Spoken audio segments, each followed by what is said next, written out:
मालिक की साजी नवाजी प्यारी साथ संगे जियो। बरसात के मौसम में आज से नहीं, जब से सूफियत, जब से दुनिया साजी है, तब से ही बरसात की एक बहुत बड़ी महत्ता है कि इस मौसम में दिल में बड़ी उमंगें, बड़ी तरंगें जागती हैं, वाइब्रेशन पैदा होते हैं। किसी के नेगेटिव होते हैं, मतलब मोस्टली आज के टाइम में तो नेगेटिव ही होते हैं, पर जो मालिक के प्यारे होते हैं, जो भक्त या सेवादार होते हैं, उनके अंदर पॉजिटिव वाइब्रेशन पैदा होती है। इस मौसम में दिल करता है अपने सतगुरु मौला से, अल्लाह वाहिगुरु राम से, गॉड से, ईश्वर से कहीं मुलाकात हो जाए तो क्या कहना।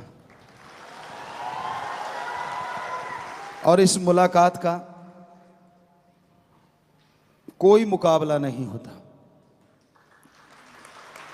तो मौसम की बात कर रहे थे, मौसम का रूहानियत में, सूफियत में भी बड़ा मोल है कि इस मौसम में अच्छी तरंगें, अच्छी वाइब्रेशन, जब आदमी के अंदर उमंगें पैदा होती हैं तो उस समय कहीं भक्ति कर ली जाए, सुमरन कर लिया जाए तो कनेक्शन जल्दी हो जाता है। और इसी को गलत तरफ ले जाओ तो कनेक्शन ऐसा टूटता है, जुड़ने नहीं पाता। ये आदमी की सोच पे निर्भर है। जैसे आदमी के अंदर की गंदगी होती है, वो उस चीज को पसंद करता है। आदमी के अंदर परमपिता परमात्मा का प्यार होता है तो वो उसकी तरफ जाता है। होना यही चाहिए भक्तों के अंदर, सेवादारों के अंदर। भक्त और सेवादार भी दो प्रकार के होते हैं। बुरा ना मानना बच्चों, क्योंकि आपको कहा है अपना अनुभव बताएंगे और सच्ची बात बोलेंगे।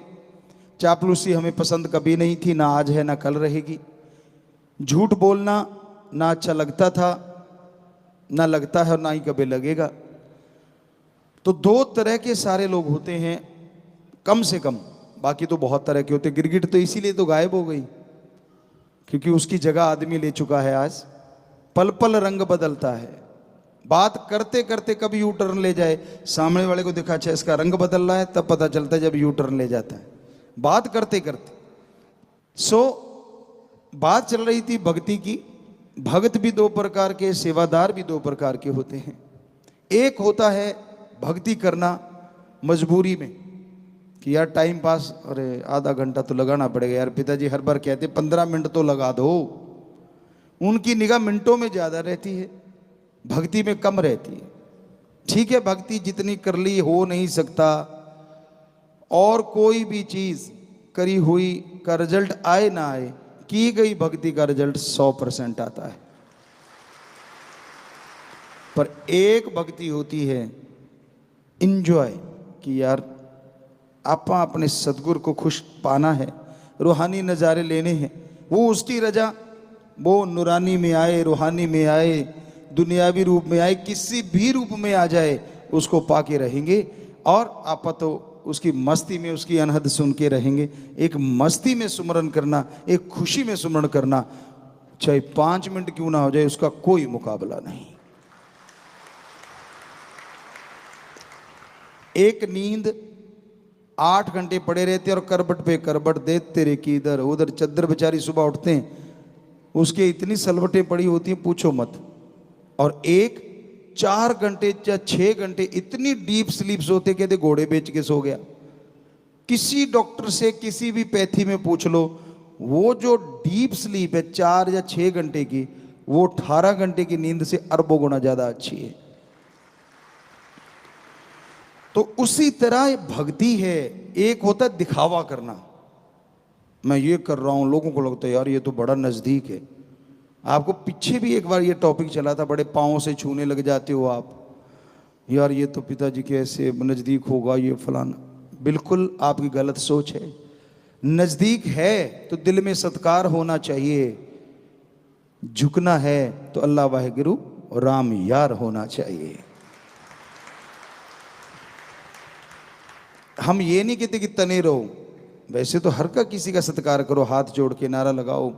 वैसे हमने नारे का भी एक तरीका सोचा था, आपको बताएंगे फिर, कि भाई खास करके जिनके लॉकेट पहने हुए हैं, जो सारे धर्मों को, उसका मतलब ये हो जाता है कि इसने लॉकेट पहना तो इंसान है। इंसान का मतलब हो गया सारी सृष्टि, सारे ऊंच नीच को एक समान मानने वाला। तो इसलिए वो इंसान दर्जा दिएगा। और पशु तो आप पहले भी नहीं थे, आदमी तो पहले भी थे, लेकिन आदमी आदम से पैदा हुआ, मनुष्य मनु से पैदा हुआ। यहाँ जब इंसान बन जाता है तो उसकी एक पहचान बन जाती है, दीनता, नम्रता, प्यार, मोहब्बत, हर किसी को एक नज़रिए से देखना, कोई ऊंच नीच नहीं, कोई किसी धर्म के खिलाफ नहीं बोलना, किसी के खिलाफ गलत नहीं बोलना, भला ही भला सोचना और भला ही भला करना, ये इंसान का काम हो जाता है। तो भक्ति में बड़ा कुछ होता है। कई दिखावे के लिए भक्ति करते हैं कि यार सामने वाले पे प्रभाव पड़ना चाहिए, मैं भक्त हूं, और बाकी प्रभाव तो जिस पे पड़ना चाहिए भक्ति का, उस पे ही पड़ना चाहिए ना। दूसरों को खुश करने के लिए जो भक्ति करते हो ना, वो भक्ति नहीं, वो जीरो है, वो बिल्कुल ही जीरो हो जाती। कुछ ना कुछ तो मिलता है, आपको बोला तो मिलना है, लेकिन वो आत्मा को मिलेगा, इस शरीर में जीरो हो जाता है। कि देखो मैं बैठा हूँ समाधि लगा के, पहले देख लिया, अच्छा इतने लोग देख रहे हैं, बातें अंदर कुछ और ही चल रही हो, लेकिन दिखावा कि अच्छा दूसरे देख रहे हैं, अच्छा। तो ये पाखंड है, ये ढोंग है। ठीक है, सुमरण अगर वाकई राम का नाम चला रहे हो, चाहे वो उसको दिखाने के चला रहे हो, आत्मा के खाते में जमा हो जाएगा, पर शरीर में फायदा नहीं होगा। इसलिए भक्ति दिखावे की नहीं होनी चाहिए। दूसरे भक्त वो होते हैं जिससे पूछा जाए सुमरण करता हूं भाई, झूठ तो बोलना नहीं, पर स्वाद आ जाए कि भाई कब करता है, कैसे करता है। यार जब मेरे मालिक की रजा होती है मैं तब करता हूं, और सिर्फ ओम सतगुरु यार के लिए करता हूं, उसके प्यार के लिए करता हूं। ये थोड़ा ही उठाई गाड़ी, प्यार फुर आया, फिर देखा अच्छा अब मौका आ गया मैं तो जी भक्त हूं, फिर फुर। तो ये भक्ति कैसी भक्ति है भाई? किसने सिखाई, किस ग्रंथ में लिखी, आप बताएंगे जरा?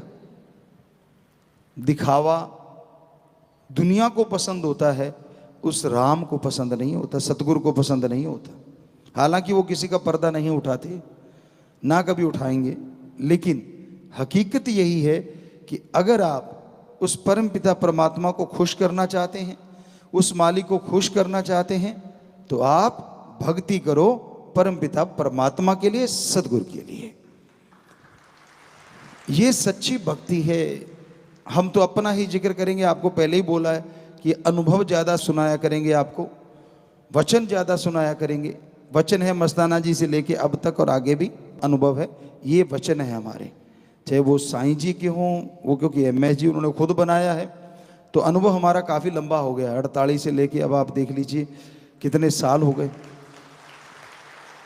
तो वो सारा अनुभव कि ये जो बरसात का जब मौसम आता था, बचपन की बात आपको सुनाना चाहेंगे। तो हम राजस्थान में सरसों या जो भी खेती होती इस टाइम में, कपास नरमा बड़ा चल रहा होता, हरे हरे पत्ते होते हैं, कहीं ज़्यादा आगेता हो तो कहीं कहीं कोई फूल सा निकल रहा होता है, तो उसमें चले जाते। हालांकि हर बंदे का काम नहीं होता, तो कसौला उठाया, घास निकाल रहे हैं, और साथ में यार से लगी हुई है तार।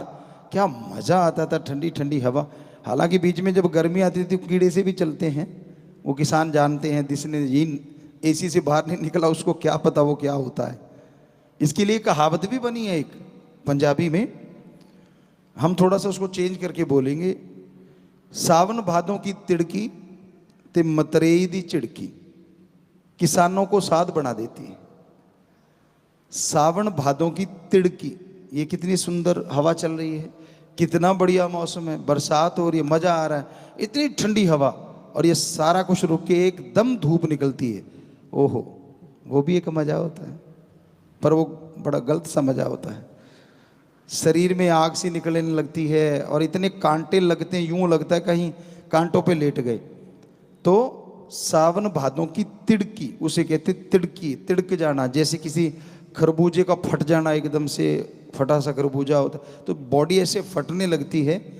और मतरेई दूसरी माँ, अगर माँ गुजर जाए और बाप दूसरी शादी कर ले, और वो उस जमाने की बात, आजकल तो पता नहीं क्या क्या चलता है, छोड़िए, आजकल तो जश्न ही जश्न चलते हैं।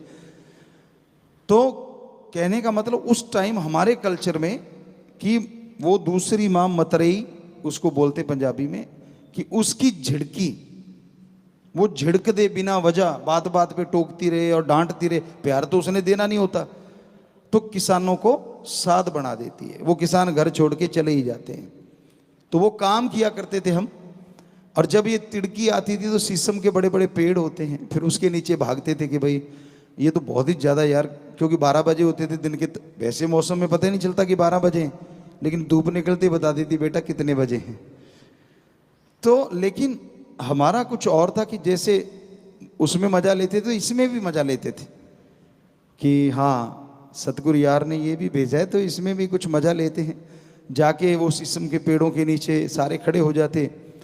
कई बार तो हम लगे रहते, कई बार हम भी उनके पास चले जाते, तो तब भी यार से कनेक्शन जुड़ा रहता था कि भाई ये तेरी रजा है, आज ये शीशम के पेड़ भी बाहर लग रहे हैं, क्या पानी टपक रहा है ऊपर से, टप करके आगे सिर पे लगता। नहाए तो होते ही थे, बरसात में तो भीगे ही होते थे, भीगे की ज़्यादा धूप करारी लगती है, तो वो पानी गिरना बूंद बूंद, वो उसकी एक आवाज़ आनी, वो नाला या खाड़ा कहते हैं, उसमें पानी की बूंदों का गिरना एक साज सा बन जाता, एक सरगम बन जाती। तो फिर अंदर संगीत शुरू हो जाता अपने सतगुरु यार का। बुल्ले शाह वाली बात है, मन दा की समझाना ते इधर फुट के इधर लाना, कि तूने धूप निकाली तो इसका मकसद है ये, फिर मैं संगीत कैसे सुनते हम, तू सरगम बजा और तू ही अंदर से गा, मजा आ रहा है यार, कमाल है। और दूसरे कहते यार तेरे को कोई फर्क सा नहीं पड़ता। साथ वाले होते, आप लोग नौकर कहते, हम उनको साथी कहते थे, वो चाचा ताऊ नहीं हम कहलवाते थे, वो हम मामा कहलवाते थे कि यार हमें मामा ही कहो, क्योंकि लोग चाचा ताऊ कहलवा के ज़्यादा खुश होते हैं। हमें होता था नहीं तेरी माँ हमारी बहन है।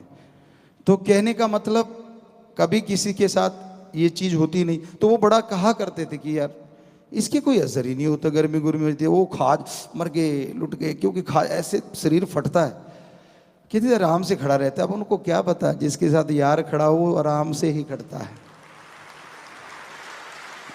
पता ही नहीं, समझ नहीं आती कैसा कलयुग आ गया है आज। जिनको हम देखा करते थे हमें कभी ना छोड़ना, अब वो बाजू छोड़ा छोड़ा भाग रहे, बड़ी हैरानी होती है। हमने तो नहीं छोड़ा, ना कभी छोड़ेंगे, ना मरणोपरांत छोड़ेंगे, देख लेना।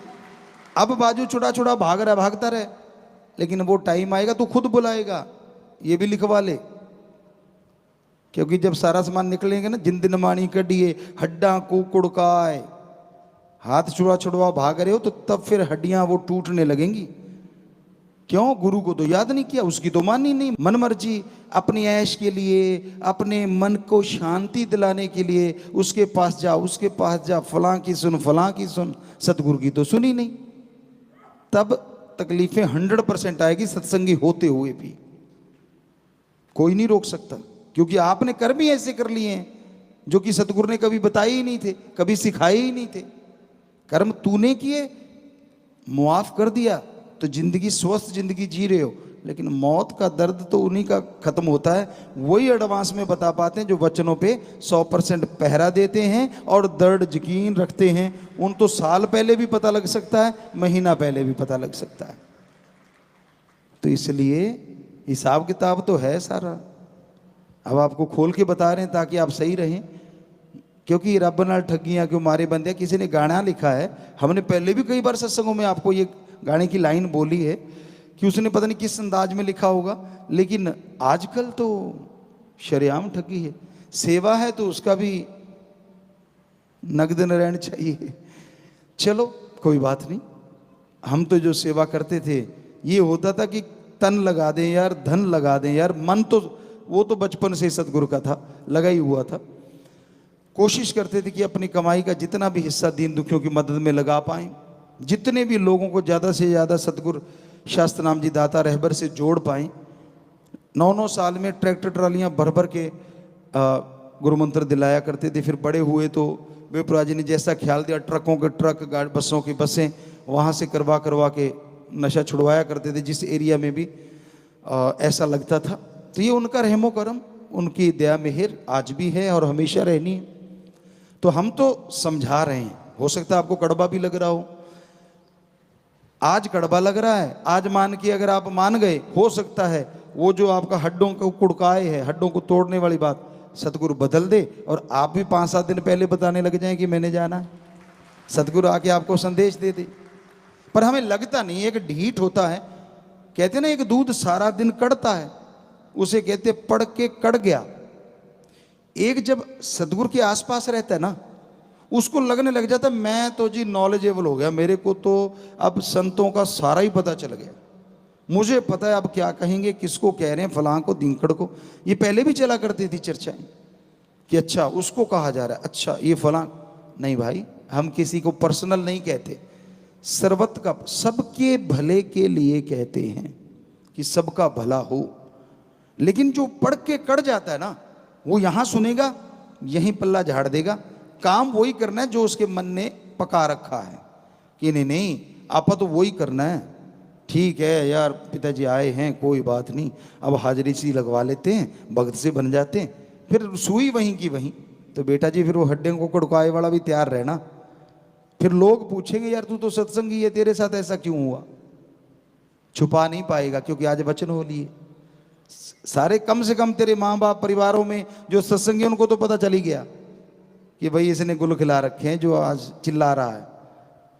तो इसलिए वो समय आए, उससे पहले पहले सुधर लो, बढ़िया है।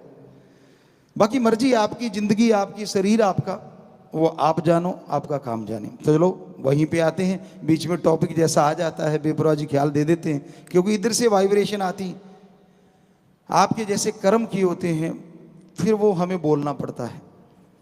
तो अब था कि सेवादार, सेवादार भी दो प्रकार के होते हैं।